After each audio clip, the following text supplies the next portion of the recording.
In the summer of 1952, people in Washington, D.C. were looking up into the night sky and seeing something they could not explain. It was happening over the nation's capital. Radar operators at National Airport and Andrews Air Force Base were picking up unknown objects in restricted airspace.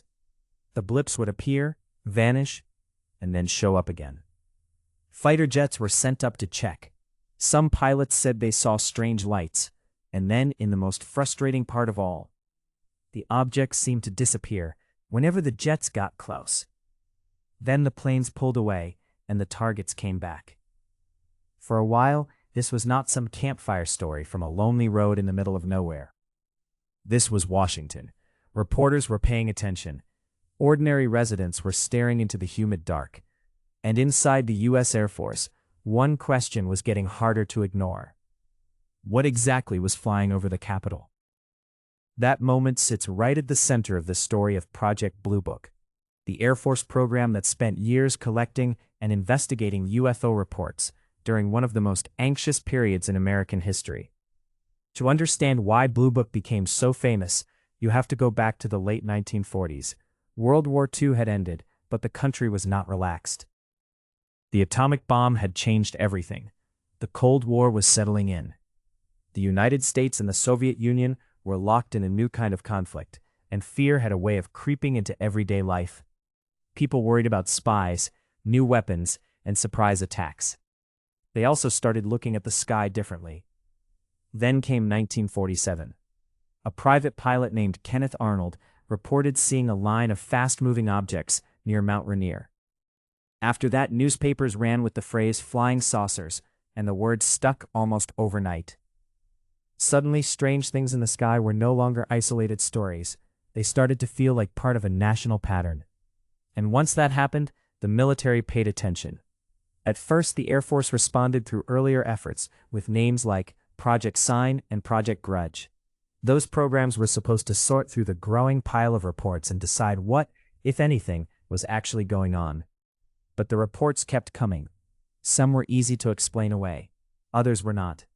Some officers thought there might be something genuinely unusual buried in the cases. Others thought the whole thing was being inflated by rumor, excitement, and people misreading what they saw. That argument never really went away, it just took on a new name. In 1952, the Air Force launched Project Blue Book. On paper, its job was simple: collect UFO reports, analyze them, figure out whether they posed any threat to national security, and if possible, explain what people had seen. It sounds neat and orderly when you put it that way. Blue Book meant reading case after case from people who were absolutely sure they had watched something impossible happen. Not just random civilians either. The reports came from pilots, radar operators, police officers, military personnel, and other witnesses who were hard to dismiss as pranksters or attention seekers. That was one of the reasons the program became so controversial. A lot of the witnesses were people trained to observe things carefully. Then came that wave over Washington in 1952. The radar returns, the lights, the repeated appearances over restricted airspace, all of it pushed the issue into the open. For the Air Force, the fear was not just that people might think aliens were here. In those years, the more immediate nightmare was the Soviet Union. If unidentified objects were moving through sensitive airspace, then the question was not just strange, it was dangerous. Official explanations came fast: temperature inversions, radar errors, stars, weather effects, human mistakes. And to be fair, some of those explanations may have fit some of the incidents. But this became a pattern with Project Blue Book. The Air Force would close a case with an ordinary explanation, and the witness would walk away convinced that nobody had really grappled with what they reported.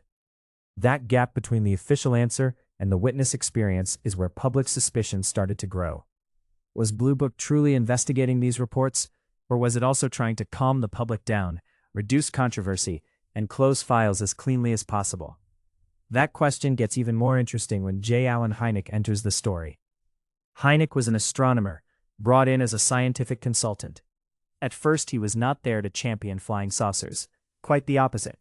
He was a skeptic, the kind of person officials could point to and say, here is someone serious, here is someone rational, here is someone who can separate astronomy from fantasy. Early on, Hynek often did exactly that. He dismissed reports as stars, planets, balloons, and misunderstandings. But over time, something shifted.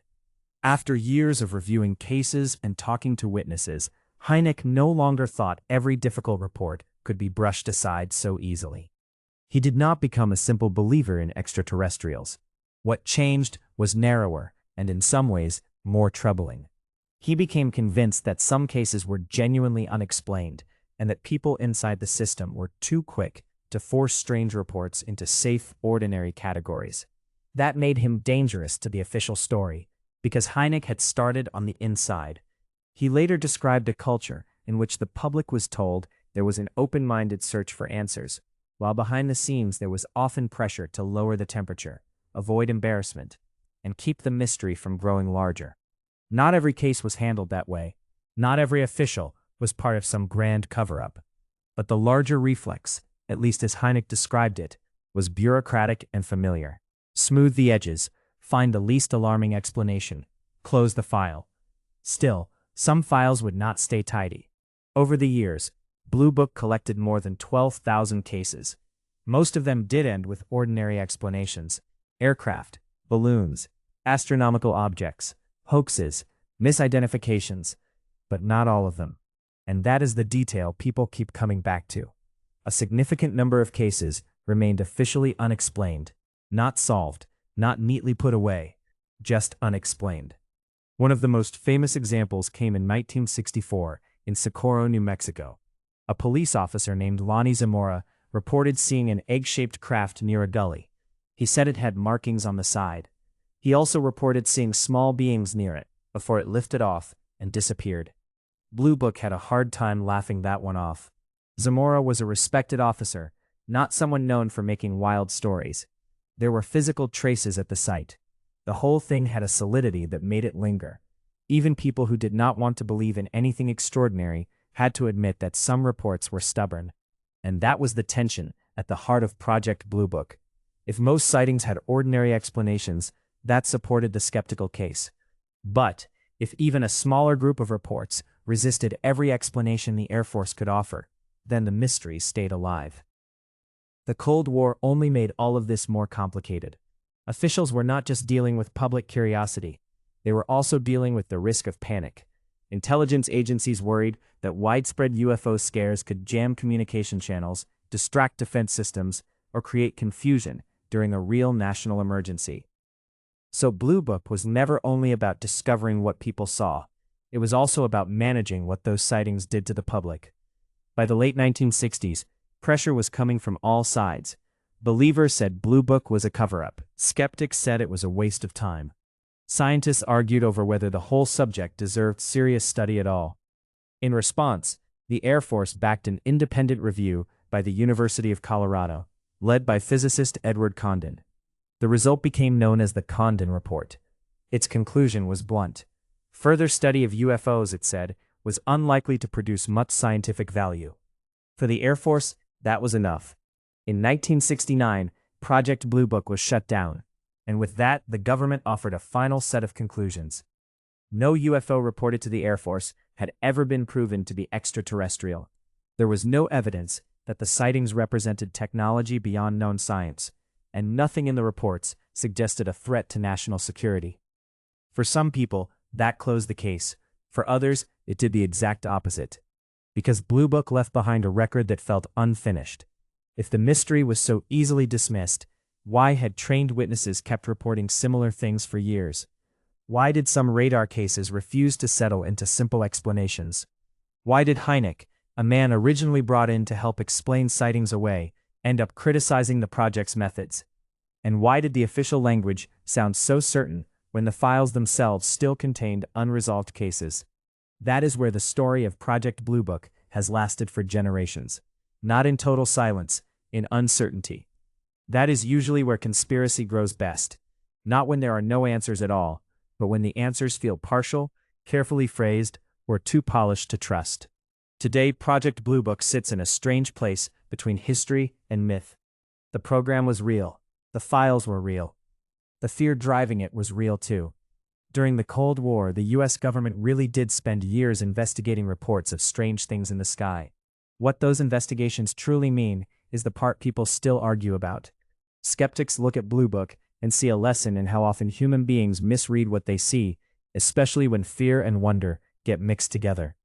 Believers look at the same history and see something else. They see a government that looked directly at the unknown, recognized how unsettling some of it was, and then worked hard to make the strangest parts sound smaller than they were. And maybe that is why the story still has so much power. Project Blue Book is not just about UFOs. It is about trust. It is about what happens when a government admits there is a mystery, but keeps insisting there is nothing to worry about.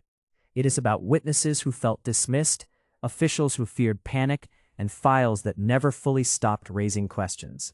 Long after the offices were closed and the paperwork was boxed up, the name itself kept its grip. Project Blue Book.